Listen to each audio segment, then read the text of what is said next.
What's up, folks? Gonna do some limit problems here. No calculator for any of this stuff except for one problem. So let's go ahead and get started. Notice in the numerator here we have a fraction and then we're adding 3 to it. So let's go ahead and find a common denominator for that. So to find a common denominator, I'm going to multiply that 3 by x minus 1 over x minus 1. Totally legal for me to do that because x minus 1 over x minus 1 is equivalent to 1, and I'm multiplying my 3 by that, so I'm not doing anything illegal here. But now, since I have a common denominator here, I can go ahead and write that as one fraction.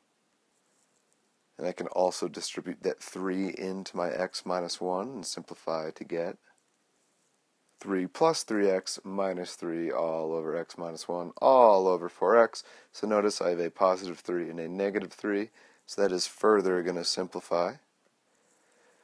But let's remember that dividing by a number is the same as multiplying that by that number's reciprocal. So since I'm dividing all of this by 4x, I can rewrite that as a multiplication problem with the reciprocal of 4x. So I can rewrite this as 3x over x minus 1 times 1 over 4x. Now I'm multiplying two fractions together. Notice I have an x in the numerator and an x in the denominator. So this is going to simplify as 3 over 4 times x minus 1. Notice that my x's in the numerator and denominator eliminated each other, canceled each other out. And now notice when x goes to 0, I can now directly substitute that into my simplified limit, and I will get 3 over 4 times 0 minus 1.